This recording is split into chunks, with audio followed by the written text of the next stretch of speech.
और सांसद जी हैं राजकुमार रोज साहब, और भी कुछ लोग जो सेकंड पे आए हैं, उन सभी से मेरा आग्रह है आपके चैनल के जरिए कि आप लोग आएंगे तो बेहतर होगा। जय कृष्ण पटेल जी, थावर चंद जी, हाँ विधायक थावर चंद जी हैं, जय कृष्ण पटेल जी हैं, उमेश जी हैं, और अनिल कटारे जी विधायक जी, हाँ। और मुझे अकेले को नहीं दी है, क्योंकि मैं प्रतिनिधि आदिवासियों का हूँ, पूरे मध्य प्रदेश के आदिवासियों का मैं एकमात्र आवाज हूँ। तो ये पूरे मध्य प्रदेश के आदिवासियों से पूरे भील प्रदेश के आदिवासियों को गाली दिया है। फिर अनुरोध आपके चैनल के जरिए कि जितना भी है आदिवासी परिवार के जितने भी विंगे हैं, सारी विंगों के पदाधिकारी और सारा जो है भील प्रदेश के जो समर्थक लोग हैं, सच के साथ जो खड़े हैं भील प्रदेश के समर्थक, सबसे मैं कहना चाहता हूँ कि हम एक बार बुला रहे हैं और पहली बार बुला रहे हैं। एक बार आप आएंगे, दूसरी बार हम खुद आपको बुलाने की जरूरत नहीं पड़ेगी, क्योंकि सरकार उच्च शिक्षा मंत्री रहे और फिर उसके बाद में प्रदेश प्रभारी रहे जीतू पटवारी जी का भी बयान आया कि इस तरह हमारे टुकड़ों पे पलते हो और हमारे बात नहीं मानते हो और दादागिरी कर रहे हैं, इस तरह के भी कुछ उसमें लिखा हुआ था। क्या सच है? देखिए, कई सारे लोग इसको राजनीति से जोड़ के करें ये योजनाबद्ध तरीके से, तो ऐसा वास्तव में मरीजों से मिलने गए थे, कैसा कुछ भी है कि इस अफवाह को कैसे देखते हैं? मैं मरीजों दोस्तों नमस्कार, मैं इस वक्त सैलाना में हूँ और सैलाना में हमारे बीच में सैलाना विधायक कमलेश्वर ढोडियार जी हैं। आपने देखा होगा कि कल आप इनके विधानसभा क्षेत्र के कुछ मरीजों का हालचाल पूछने के लिए, और खुद का स्वास्थ्य खराब था, सर्दी जुकाम का इनको हो रहा था, तो उस मरीजों के हालचाल के साथ साथ ये भी चेकअप करवाने गए थे।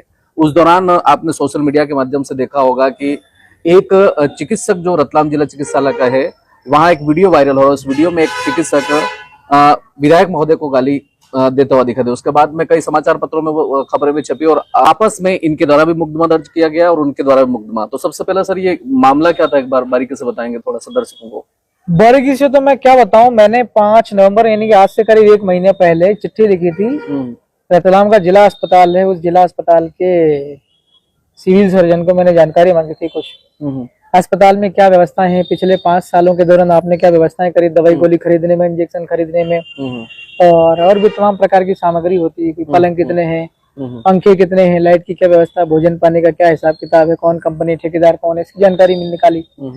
1 महीने तक जानकारी नहीं मिली। जैसे 1 महीना पूरा हो गया, तो 1 महीना पूरा होने के पहले मेरे को जानकारी मिली थी कि विधायक जी जिला अस्पताल में अपने क्षेत्र के बहुत लोग हैं, इलाजरत हैं, जो एडमिटेड है, उनके साथ इलाज सही नहीं हो रहा है, दुर्व्यवहार वगैरह करते हैं, व्यवस्था अंदर ठीक नहीं है, अस्पताल के अंदर साफ सफाई नहीं है, पीने का पानी नहीं है, गंदगी रहती है हमेशा। मैं देखा हूँ अस्पताल के अंदर में देखा तो वहाँ वाकई में बहुत गड़बड़ियां थी, बहुत अव्यवस्थाएं थी उसको लेकर के। और 1-2 डॉक्टर से मैंने फोन पर बात भी करी, और फिर मेरा खुद का भी स्वास्थ्य खराब था, तो मैं इमरजेंसी वार्ड में गया था अपना खुद का इलाज करवाने के लिए। मैं खुद का इलाज करवाने के लिए वहाँ गया था, और डॉक्टर ने मेरे साथ बदतमीजी करी, दुर्व्यवहार किया, अपमान किया, और जातिगत गालियां दी, जाति का आधार मान करके माँ बहन की गालियां दी। ये मसला है। आपने उसमें FIR में ये लिखा कि मुझे पूर्व में डॉक्टर साहब जानते थे, ऐसा? तो वो जानते थे कि आप? तो असल में मैं विधानसभा का सदस्य हूँ, तो सब मुझे जानते हैं, अनपढ़ लोग भी पहचानते हैं। मैं एकमात्र अकेला विधायक हूँ जो डॉक्टर, वो तो रहने वाला ही यहीं का है, यही नौकरी करता है जिला अस्पताल में लंबे समय से, तो जानता ही है। 2 बार तो मैंने खुद ही कह दिया कि मैं सैलाना से विधायक हूँ कमलेश्वर ढोडियार। एक बार मेरे गनमैन ने कहा गाली देने के बाद, तो उसके बाद भी वो गाली देना नहीं रुका। तो क्या क्या कारण हो सकता है इस तरह से आपके साथ में व्यवहार करने का? अब ये आप देखेंगे, पूरे मध्य प्रदेश में देख लो, देश भर में देख लो, आदिवासियों के साथ जुल्म अन्याय अत्याचार होता है, अपमान होता है, किसी आदमी के ऊपर पेशाब कर रहे हैं, महिलाओं को नंगा करके घुमा रहे हैं। मेरे साथ भी जो हरकत हुई इससे साफ दिखाई दे रहा है। जब मैं एक विधानसभा सदस्य हूँ, विधायक हूँ, उसके बाद भी ऐसा कर रहे हैं, तो ये मान के चलो कि मनुवादी सोच के जो लोग होते हैं, ये लोग जो बाकी आदिवासी लोग हैं उनके साथ कितना दुर्व्यवहार करते होंगे, क्या लेवल होगा उसका दुर्व्यवहार। उनके द्वारा भी रिपोर्ट लिखवाई, उसमें उनका ये कहना है कि इन्होंने आ करके आते सबसे पहले बदतमीजी की और कैमरे के साथ छेड़छाड़ की, और उनकी तरफ से भी ऐसा। तो इसमें क्या सच्चाई? मध्य प्रदेश सहित पूरे भारत के तमाम प्रकार की जेलों में बहुत बड़ी तादाद में आदिवासी लोगों को जेल में भरा हुआ, झूठे मुकदमे आदिवासियों के ऊपर डाले जाते हैं, और आदिवासियों को जेलों में बंद करके और जमीनें हड़प लेना या महिलाओं के साथ दुर्व्यवहार करना, लोगों को जेल में डलवा करके। तो मेरे साथ भी इसी प्रकार से कोशिश की है झूठा मुकदमा डालने की। साफ साफ दिखाई दे रहा है इसमें कि आरोपी कौन है, मेरे खिलाफ झूठा मुकदमा दर्ज किया। तो वो बिना जैसे ये भी है कि भाई राजकारण में बाधा, यानी बिना इन्फॉर्मेशन के आ जाते, तो ऐसा कुछ है क्या कि विधायक ऐसे बिना इन्फॉर्मेशन के जा सकते? नहीं, मेरा कर्तव्य है, ऑफिशियल कर्तव्य है मेरा, ये संवैधानिक ड्यूटी है मेरी कि मेरे क्षेत्र के लोग, अगर कोई परेशानी है तो लोगों के बीच में मुझे जाना होगा। मैं सरकार और जनता के बीच का हिस्सा हूँ। मैं जनता और प्रशासन के बीच का हिस्सा हूँ। जनता की समस्या सुनने के लिए मुझे जनता के पास जाना होता है, उनका समाधान करवाने के लिए मुझे प्रशासन के पास जाना होता है, उनसे बात करनी होती, लिखना होता है मुझे प्रशासन को, और सरकार को भी मुझे लिखना होता है, बात करनी होती है।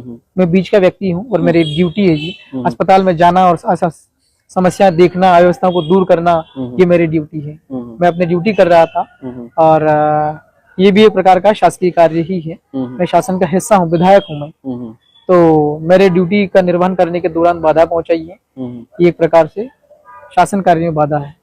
कई सारे लोग आपके समर्थक लिख रहे हैं कि डॉक्टर साहब तो कुर्सी पर बैठ करके मुकदमा दर्ज करवा रहे हैं और आप जमीन पर आपको बैठना पड़ रहा है, तो इसको कैसे देखते हैं? अब ये वैसे ही है कि मैं अकेला पढ़ रहा हूँ अभी, इसलिए इस प्रकार का व्यवहार हो रहा है। मुझे खुद विधायक होने के बाद भी नीचे बैठना पड़ रहा है, तो आम जनता के साथ कैसा व्यवहार होता होगा? क्या उनकी एफआईआर लिखी जाती होगी? क्या अगर आप कोई उनके साथ में जाति कर रहा है, अपराध कर रहा है, जमीनें छीन रहा, मारपीट कर रहा, हमले कर रहा है, तो उनकी एफआईआर क्या लिखी जाती होगी? ये सोचने का विषय है। कांग्रेस से जो पहले उच्च शिक्षा मंत्री रहे और फिर उसके बाद में प्रदेश प्रभारी रहे, जीतू पटवारी जी का भी बयान आया कि इस तरह से एक विधायक का प्रोटोकॉल होता है, उस तरह से तो कई सारे लोग आपके समर्थन में भी आ रहे हैं, तो क्या आगे की क्या रणनीति इस बात को लेकर? देखिए, जीतू पटवारी ने हमारे समर्थन में बोले हैं, इसके लिए तो मैं पहले तो उनको धन्यवाद देता हूँ कि उन्होंने, मैं एकमात्र विधायक हूँ, आदिवासी हूँ, उसके बाद भी उन्होंने संज्ञान में ली इस चीज को और हमारे समर्थन में उतरे हैं, तो मैं उन्हें बधाई धन्यवाद देता हूँ। उतरना चाहिए कभी, क्योंकि अभी तो हम विपक्ष में ही हैं, कांग्रेस विपक्ष में है और मैं भी विपक्ष में हूँ, तो मिल करके भी लड़ना होता है कभी कभार, तो हम मिल करके लड़ेंगे।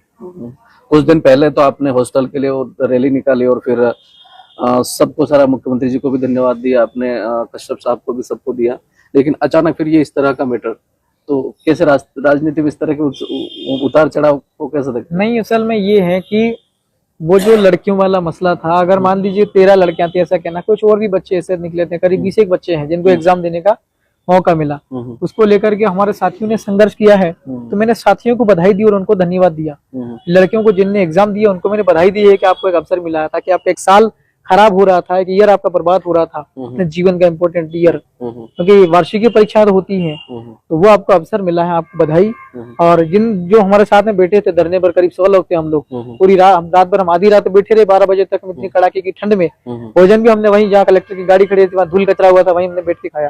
तो मैंने उन लोगों को धन्यवाद दिया कि आप लोग सब संघर्ष हमारा किया है, और ये निर्णय जो हुआ शासन से हुआ है, इसलिए मैंने कहा मुख्यमंत्री को और मंत्री को, तुम्हें भी धन्यवाद कि तुम लोगों ने हमारी बात को सुन लिया और सुन करके उसने डिसीजन लिया। वो चीज कलेक्टर के हाथ में नहीं थी, इसलिए मैंने उन्हें धन्यवाद दिया। एक उस मीडिया में एक और बात चर्चा कर सही है चल रही है, आपने वो उस आवेदन में उन्होंने लिखा कि जाति सूचक शब्दों का कि तुम हमारे टुकड़ों पे पलते हो और हमारे बात नहीं मानते हो और दादागिरी कर रहे हैं, इस तरह के भी कुछ उसमें लिखा होता है, क्या सच है? देखिए, कोई आदमी चोरी करता है तो जब पुलिस के पास जाता है तो वो ये नहीं कहेगा कि मैंने चोरी करी, तो वो बचने की कोशिश कर रहा है। लेकिन जब सारी चीजें तो ऑन रिकॉर्ड है, कैमरा में है, सारी चीजें तो वीडियो रिकॉर्डेड है, पूरे भारत ने देख लिया, तब उसके बचने की कोई गुंजाइश ही नहीं है। जेल के सलाखों के पीछे तो जाएगा जी, के हमेशा के लिए नौकरी से हाथ धोएगा वो, तो वो सब दिखाई दे रहा है कि मैंने वहां उसको क्या बोला और उसने मुझे क्या बोला, वो सब दिखाई दे रहा है। कई सारे लोग इसको राजनीति से जोड़ के करेंगे ये योजनाबद्ध तरीके से, तो ऐसा आप वास्तव में मरीजों से मिलने गए थे, कैसा कुछ भी है? इस अफवाह को कैसे देखते हैं? मैं मरीजों से मिला हूँ, उसके भी वीडियो है हमारे पास में, जिन जिन मरीजों से मिला हूँ वो मरीज भी तैयार है। मैं कहता रहा हूँ कि 50% से ज्यादा मरीज तो मेरी विधानसभा क्षेत्र के ही होंगे जिला अस्पताल में, क्योंकि यहाँ से वो रेफर होते हैं और बहुत सारे हमारे इलाके के अंदर में ठीक व्यवस्था नहीं है तो वहां चले जाते हैं। सड़क दुर्घटना में किसका पैर टूटा, किसको क्या हुआ, लगी है, तो वो सीधा वहीं जाएगा। छोटे अस्पताल में इलाज पर्याप्त नहीं है, डॉक्टर नहीं है, दवाइयां नहीं है। और योजनाबद्ध जो कह रहे हैं, तो कोई योजनाबद्ध तरीके से मतलब कौन कहेगा? उसकी योजना जरूर है कि एक विधायक का अपमान करना था, उसको गालियां देना था, तो इसका जरूर प्लानिंग है। और वो किससे जुड़ा हुआ आदमी या पता लगा सकते हैं। हम धरना दे रहे थे, मैं खुद ही अपनी एफआईआर के लिए साथियों के संग, अब बीजेपी के लोग आ गए थे, तो किसकी योजना थी, बीजेपी की थी कि किसकी थी, ये आपको दिखाई दे रहा है। पब्लिक आगे की क्या रणनीति है? आगे की रणनीति, आज मीटिंग हो गई है 11 तारीख, यानी आज कितना 7 हुआ है, 4 दिन बाद 11 तारीख को सुबह 11 बजे अंबेडकर प्रतिमा रतलाम के अंदर में हमारा प्रदर्शन है। डॉक्टर को खिलाफ में कार्रवाई करें, उसको बर्खास्त करें और हमारे खिलाफ जो झूठा मुकदमा किया है इस मुकदमे को वापस लें।